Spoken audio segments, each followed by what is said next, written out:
श्री स्वामी समर्थ. दंडवत आणि प्रणाम. मी रेखा जगदंबे. माझ्या यूट्यूब चॅनलमध्ये मी तुमचं अगदी मनापासून स्वागत करते आणि आजचा दिवस तुमचा शुभ जाओ अशी महाराजांच्या चरणी प्रार्थना करते आणि आजच्या आपल्या नवीन विषयाला सुरुवात करते. तर मैत्रिणींनो, मकर संक्रांती हा सण हा सगळ्यांचा आनंद उत्सव किंवा गोडव्याचा सण आहे, प्रकाशाचा सण आहे. तर ह्या मकर संक्रांती ह्या सणाला अनन्यसाधारण असं महत्व आहे, कारण नवीन वर्षातला हा पहिला सण आहे. उत्तरायणाची सुरुवात या दिवशी होते. मुख्य करून हा मकर संक्रांती 3 दिवसाचा सण आहे. तर पहिला दिवस म्हणजे भोगी, दुसरा दिवस संक्रांती आणि तिसरा दिवस किंक्रांत, ज्याला आपण कर म्हणून ओळखतो. म्हणजे थोडक्यातच काय, तर हा भोगाचा सण आहे, म्हणजे उपभोग घेण्याचा सण आहे. हा सण मुख्यतः आपली स्टँडर्ड ऑफ लिव्हिंग न करता आपण क्वालिटी ऑफ लिव्हिंग कसं आपलं वाढवता येईल यासाठी हा उपभोगाचा सण आहे. जेव्हा आपण एखाद्या गोष्टीचा उपभोग घेतो त्याच वेळेस आपली क्वालिटी ऑफ लिव्हिंग वाढते. कारण कसं, स्टँडर्ड ऑफ लिव्हिंग ही त्या काळापुरती मर्यादित राहते, परंतु पुढे भविष्यात जर आपल्याला ते स्टँडर्ड आपल्याला मेंटेन करता आलं नाही तर ते दुःखाचं कारण बनू शकतं. त्यामुळं हा सण आपल्याला क्वालिटी ऑफ लिव्हिंग देणारा आहे किंवा क्वालिटी ऑफ लिव्हिंग आपलं वाढवणारा आहे. कारण हा गोडव्याचा सण आहे. ज्या नात्यांमध्ये कटुता आलेली आहे किंवा जी नाती दुरावलेली आहेत, जी लोक दुरावलेली आहेत, त्यांना एकत्र आणण्यासाठी हा तिळगुळ देऊन, तिळगुळाचं दान देऊन जे आपण सण साजरा करणार आहोत, तर हा गोडव्याचा सण म्हणायलाही काहीच हरकत नाही. तर हा खूप असा महत्वाचा सण आहे आणि सुवासिनींचा सण आहे. तर ह्या सुवासिनींच्या सणाच्या निमित्तानं आपलं क्वालिटी लिव्हिंग आपण कसं वाढवायचंय, तर काही गोष्टी अशा आहेत ज्या सुवासिन स्त्रियांनी ह्या दिवसाचं किंवा ह्या सणाचं निमित्त साधून आपल्याला खरेदी करायची आहेत. तर आता तुम्ही म्हणू नका की तुम्ही खर्चाचं काहीतरी सांगताय किंवा तुम्ही हे घ्यायला सांगितलं तर घरामध्ये बायका हट्ट करतात, असं सुद्धा माझ्या पुरुष बंधूंनी म्हणू नये. कारण हा सणच सुवासिनींचा आहे आणि हा सण गोडव्याचा सोबतच आपल्याला उपभोगाचा सण आहे. कारण सणाची सुरुवातच भोगीपासून होते. मग आता आपण ह्या भोगीच्या दिवशी निसर्गाने जे काही दिलेलं आहे ते आपण उपभोगत असतो. परंतु हे निसर्गाची देण उपभोगत असताना सुद्धा आपण जगत असताना किंवा आपल्या ह्या सांसारिक प्रपंच करत असताना काही गोष्टीतून आनंद घेणं म्हणजे याला सुद्धा उपभोगच म्हणतात. तर तो उपभोग ह्या स्त्रियांनी सगळ्यांनी घ्यायला हवा. तर मग काही जण असं म्हणतील की मी विधवा आहे तर मी पण या गोष्टी घ्यायला हव्यात का? कुठलीही स्त्री, एक माझं वैयक्तिक मत आहे, कुठलीही स्त्री ही मरेपर्यंत सुवासीन असते. कारण सुवासीन म्हणजे काय, तर एका पतीच्या नावासोबतच आपण मरेपर्यंत राहणं, तर त्याला सुवासीन म्हणतात. म्हणजे सुवासिनीचा गुणधर्म काय की टिपिकल एका व्यक्तीची ही स्त्री पत्नी आहे तर त्या आपलं सौभाग्य बळकट राहावं किंवा आपलं सौभाग्य अटळ राहावं, तर ह्यासाठी प्रत्येक स्त्री म्हणजे हळदी कुंकू असो किंवा सुवासिनींची जी काही कामं असतात ती करत असतात. परंतु पतीच्या मृत्यूनंतर आपण हळदी कुंकाचं वाण जरी नाही दिलं तरी सुद्धा त्याच पतीच्या नावाने मरेपर्यंत राहत असतो. त्याच्यामुळं माझ्या वैयक्तिक मत तरी असं आहे की प्रत्येक स्त्री ही विधवा जरी असली तरी ती मरेपर्यंत सुवासीनच, त्या पतीच्या नावानेच ती सुवासीन राहणार आहे. त्यामुळं सगळ्या स्त्रियांनी ह्या गोष्टींची खरेदी करायची आहे. तर प्रत्येक गोष्टीची जरी शक्य झाली नाही तर काही गोष्टींची खरेदी मात्र आवर्जून करायची आहे. तर त्या गोष्टी कोणत्या आहेत, त्या खूप महागाच्या नाहीत किंवा ज्या काही महागाच्या असतील तर त्या आपण स्किप करायच्यात आणि आपल्याला शक्य आहेत त्याच गोष्टी घ्यायच्यात, पण आवर्जून यांनी ह्या गोष्टींची खरेदी करायची आहे. कारण मकर संक्रांतीचं निमित्त आहे, आपल्याला उपभोगायचा आहे. तर तो उपभोग आपण व्यवस्थितरित्या घ्यायला हवा की ज्या उपभोगातून फक्त आपलं जे निसर्गाने दिलेलं जे जेव्हा आपण खातो तेव्हा आपलं शरीर बळकट होतं, परंतु आपलं मन बळकट राहण्यासाठी आपल्याला काही गोष्टी आपल्या मनाप्रमाणे खरेदीही कराव्या लागतात. कारण त्यातून आपल्याला आनंद मिळतो आणि शेवटी आयुष्य जगताना आनंदही तेवढाच महत्वाचा आहे. आणि आपल्या आयुष्यामध्ये आनंद जर असेल तर ते जगणं, त्या जगण्याला एक अर्थ प्राप्त होतो. त्या छोट्या छोट्याच गोष्टी आहेत परंतु त्यातून आनंद खूप मोठा सारा मिळतो किंवा त्या आठवणी सुद्धा आपल्या दीर्घकाळ स्मरणात राहतात. म्हणूनच म्हणाले मी की आपलं स्टँडर्ड ऑफ लिव्हिंग वाढवण्यापेक्षा आपलं क्वालिटी ऑफ लिव्हिंग वाढवायचंय. तर ती क्वालिटी ऑफ लिव्हिंग वाढवताना त्या आपल्या आनंदाला खूप अनन्यसाधारण महत्व आहे. ज्या गोष्टीतून आपल्याला आनंद मिळतो तर त्या गोष्टी खरेदी करणं किंवा खरेदी केल्यानंतर त्या उपभोगणं, त्याच गोष्टीला क्वालिटी ऑफ लिव्हिंग आपलं वाढवणं असं सुद्धा म्हणू शकतो. तर मैत्रिणींनो, तर सगळ्यात पहिल्यांदा मकर संक्रांती हा सुवासिनींचा सण आहे. आपण म्हणजे मकर संक्रांतीपासून ते रथसप्तमीपर्यंत हळदी कुंकवाचा कार्यक्रम करत असतो. तर तुम्ही म्हणजे ज्या गोष्टी आपण वाणाच्या गोष्टी वगैरे ह्या सगळ्या गोष्टींची खरेदी आता मी सांगणार आहे त्याही गोष्टींची खरेदी बऱ्याचशा भगिनी संक्रांतीच्या पूर्वीच करतात. पण काही अशा गोष्टी आहेत की त्या आपण संक्रांतीच्या दिवशी घेतल्या तर अतिउत्तम मानलं जातं. मग तुम्ही आधी सुद्धा घेऊ शकता, परंतु संक्रांतीचं निमित्त साधून या गोष्टींची आपल्याला खरेदी करायची आहे. या सगळ्या गोष्टी जरी नाही शक्य झाल्या तर त्यातल्या काही ज्या आपल्याच्यानी शक्य आहेत त्या गोष्टी मात्र आवर्जून खरेदी करायला हव्यात. तर आणि संक्रांतीच्या दिवशी आपल्याला काही गोष्टी टाळायला सुद्धा हव्यात. तर संक्रांतीची खरेदी करताना किंवा संक्रांतीच्या दिवशी खरेदी करताना आपल्याला धारदार, टोकदार, प्लास्टिकच्या, लोखंडाच्या या वस्तू मात्र अजिबात घ्यायच्या नाहीत. मग आता चाकू असो, सुई असो, आवश्यक जरी असल्या या गोष्टी, परंतु त्या दिवसाचं औचित्य साधून आपल्याला त्या गोष्टींची खरेदी करायची नाही. कारण हा आनंदाचा, गोडव्याचा सण आहे आणि त्याच्यामध्ये आपल्याला लोखंड, धारदार वस्तू, चाकू, कात्री, सुई ह्या अशा किंवा टोकदार वस्तू ह्या अशा आपल्याला खरेदी करायच्या नाहीत की जेणेकरून त्यांचा इम्पॅक्ट आपल्या आयुष्यावरती वाईट पडू शकतो किंवा त्याचा प्रभाव आपल्या आयुष्यावरती वाईट पडू शकतो. त्यामुळं या गोष्टींची खरेदी आपण त्या दिवशी करायची नाही. तर ह्या दिवशी किंवा ह्या संक्रांतीचं निमित्त साधून कोणती खरेदी करायची, तर सगळ्यात पहिल्यांदा जर शक्य असेल तर सगळ्या महिलांनी साडी खरेदी करायची आहे. बऱ्याचशा घरामध्ये एक परंपरागत म्हणजे वारसा चालवला जातो की संक्रांतीला घरातल्या कुलस्त्रीला म्हणजे घरातल्या स्त्रियांना साडी घेतलीच जाते. मग ते दिवाळीच्या वेळेस लक्ष्मीपूजन असो किंवा संक्रांतीच्या वेळेस असो, घरातल्या स्त्रीला, कुलस्त्रीला ही नवीन साडी खरेदी केली जाते.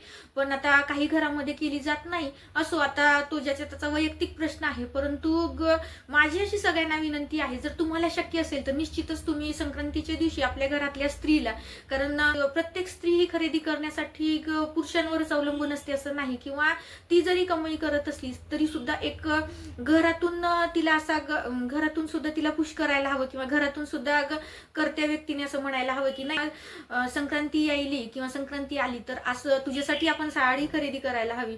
तर म्हणजे ह्या गोष्टीतून सुद्धा आपल्याला खूप सारा आनंद मिळत असतो. त्यामुळं आवर्जून म्हणजे जर शक्य असेल तर आवर्जून घरातल्या कुलस्त्रीला साडी घ्यायला हवी. आणि जर तुम्हाला घेणं शक्य असेल आणि तुम्ही घरातली छोटी मोठी खरेदी जर तुम्ही तुमचं म्हणजे घरात कुणालाही न विचारता, म्हणजे घरात कुणालाही न विचारता म्हणजे काय, तर आपली एक पुरुष प्रधान संस्कृती आहे आणि कुठलीही खरेदी करायची म्हटलं की कमवती स्त्री जरी असली तरी ती घरामधल्या पुरुषाला विचारल्याशिवाय ती काही खर्च करत नसते. तर अशा वेळेस तुम्ही कमवते करत असाल किंवा कमवते नसाल तरी सुद्धा, किंवा घरातल्या स्त्रिया कमाई करणाऱ्या असतील किंवा कमाई न करणाऱ्या असो, तर घरातल्या पुरुषांनी सुद्धा ह्या सौभाग्यवतीच्या सणांना त्यांना आनंद मिळवून देण्यासाठी, त्यांना त्या घेतलेल्या वस्तूंचा उपभोग घेण्यासाठी, या सणाचा उपभोग घेण्यासाठी निश्चितच साडीची खरेदी करायला हवी. आणि खरंच जर शक्य नसेल, कारण सगळी सोंग करता येतात परंतु पैशाचं सोंग करता येत नाही, तर अशा वेळेस आपण साधं ब्लाऊज पीस घेतलं तरीही चालतं. कारण सगळ्याच गोष्टी आपण खरेदी करावं असं नाही, पण त्यातल्या काही सौभाग्याच्या ज्या गोष्टी आहेत तर आवर्जून आपण म्हणजे शृंगाराच्या ज्या गोष्टी आहेत जेवढ्या शक्य आहेत त्या गोष्टी आपण घेण्याचा प्रयत्न करायचा असतो. तर मग साडी शक्य नसेल तर अशा वेळेस आपण एक ब्लाऊज पीस घेतलं तरी चालतं. मग आता मार्केटमध्ये वेगवेगळ्या प्रकारचे आपल्याला आता ब्लाऊज अवेलेबल झालेले आहेत किंवा म्हणजे रेडीमेड पण भेटतात किंवा आपण ब्लाऊज पीस सुद्धा म्हणजे खूप डिझाईनची वेगवेगळी भेटतात. तर आपल्याला हवं तसं ते आपण खरेदी करू शकता. त्यानंतर दुसरी वस्तू आहे ती म्हणजे ह्या सणाचं निमित्त साधून आपल्याला शृंगाराच्या साहित्यामध्ये तुम्ही जोडवे घेऊ शकता, तुम्ही मंगळसूत्र करू शकता, तुम्ही कानातले घेऊ शकता, म्हणजे जे काही शृंगाराच्या वस्तू आहेत त्या तुम्ही घेऊ शकता. तर आता सगळ्यांनाच सोनं चांदी ह्या गोष्टी घेणं शक्य नाही, परंतु चांदीची जोडवी अतिउत्तम मानल्या जातात. कारण संक्रांतीच्या दिवशी जोडवी घेणं, मंगळसूत्र करणं म्हणजे हे शुभ मानलं जातं. शक्य असेल तर तुम्ही या गोष्टी या दिवसाचं औचित्य साधून खरेदी करू शकता. आणि त्यानंतर तिसरी वस्तू म्हणजे तुम्ही साडी घेऊ शकत नाही किंवा तुम्ही चांदीचं किंवा सोन्याचं घेऊ शकत नाही, तर अशा वेळेस तुम्ही साधा एक मेहंदीचा कोन घेतला तरीही चालतो. कारण हातावर मेहंदी असणं हे सौभाग्याचं लक्षण आहे आणि हा सणच आपलं कुंकू बळकट राहावं म्हणूनच आपण हळदी कुंकू करत असतो. आपल्या सौभाग्याला दीर्घायुष्य लाभावं यासाठी आपण या गोष्टी करतो. तर मेहंदीचा कोन हा सुद्धा हे शृंगाराचाच एक भाग आहे. जर तुम्हाला काहीच नाही जमत तर अशा वेळेस तुम्ही मेहंदीचा कोन घेतला तरीही चालतो. काही समाजामध्ये आज सुद्धा ते रिच्युअल्स पाळले जातात की माहेरी जाताना किंवा माहेरून घरी येताना हातावर मेहंदीचा एक तरी ठिप टिपका लावला जातो. म्हणजे एक शृंगाराचा भाग आहे म्हणून ह्या गोष्टी आपण आवर्जून करतच असतो. तर म्हणून म्हणजे आपल्याला मोठी खरेदी करणं शक्य नाही, तर अशा वेळेस आपण एक मेहंदीचा कोन घेऊ शकतो किंवा आपण मकर संक्रांतीचा हळदी कुंकू करत असतो, त्यासाठी मग हळदी कुंकवाची सुद्धा आपण खरेदी करतो. तर ही सुद्धा खरेदी म्हणजे जर तुमच्याकडं मागच्या वर्षीचं हळदी कुंकू शिल्लक आहे तरी सुद्धा आता यावर्षी तुम्हाला थोड्या क्वांटिटीमध्ये का होईना पण तो तुम्हाला खरेदी करायचा आहे, कारण तो शृंगाराचा भाग आहे, सौभाग्याचं लेणं आहे. त्यामुळं हळदी कुंकवाची तुम्ही खरेदी केली तरीही चालतं. त्यासोबत तुम्ही हिरव्या बांगड्या घेऊ शकता. आता ह्या गोष्टींसाठी काही जास्त पैसे लागत नाहीत, परंतु यातून मिळणारा आनंद त्या पैशापेक्षा खूप मोठा असतो. त्यामुळं तो उपभोगायचा आहे, तो आनंद आपल्याला उपभोगायचा आहे, म्हणून या गोष्टींची खरेदी करायची आहे. तर तुम्ही हिरव्या बांगड्या घेऊ शकता. मग आता या गोष्टी तुम्ही एखाद्या वेळेस संक्रांतीच्या आधी सुद्धा खरेदी करू शकता किंवा संक्रांतीच्या दिवशी, कारण बरेच जण म्हणजे 50% महिला या संक्रांतीच्या दिवशीच वाण करतात. काही जण एक ठराविक दिवस म्हणजे आता रथसप्तमीपर्यंत कधीही आपण वाणाचा कार्यक्रम करतो. तर अशा वेळेस म्हणजे हे सगळं साहित्य तुम्ही आधी जरही नाही आणलं तर संक्रांतीच्या दिवशी जर खरेदी केलं तर अतिउत्तम, कारण आपल्याला नंतर एखाद्या दिवशी वाण करायचंय किंवा हळदी कुंकवाचा कार्यक्रम करायचा आहे, तर तुम्ही आवर्जून संक्रांतीच्या दिवशी या गोष्टींची खरेदी करा. बऱ्याच वेळेस असंही होतं की ह्या सगळ्या गोष्टींची खरेदी आपली आधी झालेली असते, मग आता मकर संक्रांतीच्या दिवशी काहीतरी खरेदी करायचंय म्हणून जर तुम्ही असा विचार करत असाल तर मकर संक्रांतीच्या दिवशी आवर्जून तुम्ही फुलाचा गजरा आवर्जून आणा. फुलं आपण काही आदल्या दिवशी आणून ठेवत नाही किंवा म्हणजे आधीच आणून ठेवत नाही, एखादा एक दिवस आधी आणून ठेवू शकतो, परंतु आपण जास्त दिवस काही ही खरेदी जेव्हा म्हणजे हळदी कुंकू, बांगड्या, साडी, ब्लाऊज किंवा चांदीची जोडवी, मंगळसूत्र ह्या सगळ्या गोष्टींची खरेदी आपण आधी करू शकतो, परंतु फुलांची खरेदी आपण आधी करत नाही किंवा हाराची जो गजरा आपण वेणीला लावतो तर त्याची खरेदी काही आपण आधीच करून ठेवत नाही. तर अशा वेळेस तो गजरा आपल्याला संक्रांतीच्या दिवशी आणायचा आहे, कारण तो शुभ मानला जातो. आणि गजरा हे सौभाग्याचं एक लेणच आहे. त्याच्यामुळं काही भागामध्ये म्हणजे आंध्रामध्ये तरी म्हणजे गजरा जरी नसेल तर एखादं फुल का होईना पण सौभाग्यवती स्त्रिया या म्हणजे त्यांच्या केसांमध्ये माळत असतात किंवा केसांना लावत असतात, वेणीला लावत असतात. त्याच्यामुळं ह्या गजऱ्याला सुद्धा अनन्यसाधारण महत्व आहे. 10-15 रुपये, 20 रुपयेच किमतीचा हा गजरा असतो, परंतु गजरा घरी आणल्यानंतर त्या स्त्रीच्या मुखावरती जो आनंद असतो तो आनंद म्हणजे त्या गजऱ्याच्या किमतीपेक्षा खूप मोठा असतो. त्यामुळं या छोट्या छोट्या गोष्टींमधून छोट्याच आर्थिक म्हणजे आपल्या आर्थिक बजेट सांभाळून ह्या गोष्टी आपण करू शकतो. तर निश्चितच या गोष्टींची खरेदी आपल्याला मकर संक्रांतीचं निमित्त साधून महिलांना करायचं आहे. तर ह्या सगळ्या गोष्टी जरी शक्य नसल्या तरी एखादा गजरा किंवा हळदी कुंकू किंवा मेहंदीचा कोन यापैकी एक जरी वस्तू तुम्ही घेतली तर निश्चितच त्याचा आनंद मोठा आहे. त्याचा उपभोग घेतल्यानंतरचा आनंद हा दीर्घकाळ स्मरणात राहतो. त्यामुळं तुम्ही स्टँडर्ड ऑफ लिव्हिंग तुमचं नका वाढवू, परंतु तुम्ही क्वालिटी ऑफ लिव्हिंग वाढवण्यावर निश्चितच भर देऊ शकता. त्यासाठी खूप काही मोबदला द्यावा लागतो असं नाही. तर छोटीशीच माहिती आहे परंतु खूप महत्त्वाची आहे. आणि मकर संक्रांती हा सणच आनंद लुटण्याचा, गोडवा लुटण्याचा किंवा निसर्गाने जे दिलेलं आहे ते लुटण्याचा किंवा आपण काही आर्थिक आपलं बजेट सांभाळून काही गोष्टी खरेदी करून आनंद उपभोगण्याचा हा सण आहे. तर निश्चितच तो आणखीन तुमचा आनंद द्विगुणित करू शकतो. त्यामुळं आवर्जून महिलांनी ह्या गोष्टींची खरेदी करावी. दिलेली माहिती साधी सोपीच आहे पण मला ती तुमच्याशी शेअर करावीशी वाटली. आवडली असेल तर लाईक करा, शेअर करा. आपल्या चॅनलवरती जर नवीन असाल तर चॅनलला सबस्क्राईब करायला मात्र विसरू नका. अशाच एका नवीन व्हिडिओ सोबत, अशाच एका नवीन माहिती सोबत पुन्हा भेटूया.